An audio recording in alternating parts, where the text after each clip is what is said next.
Prayer can bring racial reconciliation. The battle for black majority rule in South Africa was a potentially explosive situation. Dutch settlers, Afrikaners, established a port community at Cape Town in 1652 and were joined by waves of British settlers 150 years later.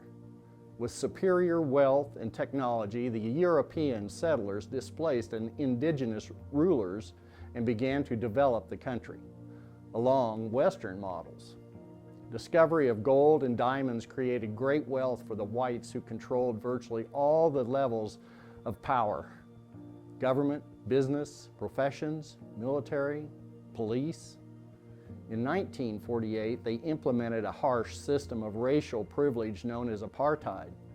While whites had led the nation to prosperity over their 300-year residence there, the black 80% of the population whose labor had built the nation deserved a full share in that success.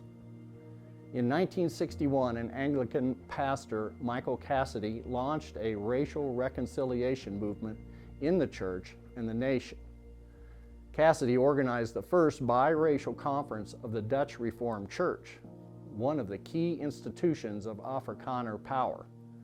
With his influence, the Reformed Church denounced apartheid as sin. Cassidy developed a close relationship with F.W. de Klerk, the Prime Minister, who ultimately released Nelson Mandela, the leader of the largest black political party, from a 27-year imprisonment.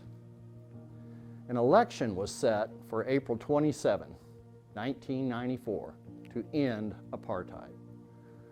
On April 13, political negotiations between the two principal black parties collapsed. Lead negotiator Henry Kissinger, a former American Secretary of State, declared that 1 million people would die in the impending South African Civil War. Cassidy brought in a Kenyan diplomat and devout Christian, Washington Okumu, to rescue the negotiations.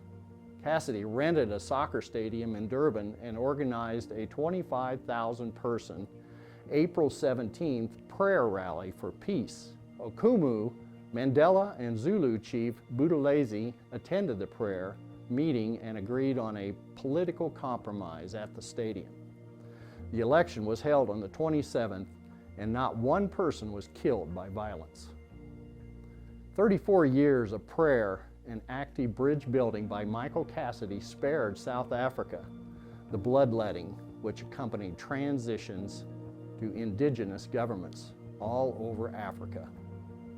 Where diplomacy failed, the shared Christian faith of de Klerk, Mandela, Buthelezi, Okumu, and Cassidy, and the prayers of the nation led all parties to put the well-being of the nation above their personal ambitions.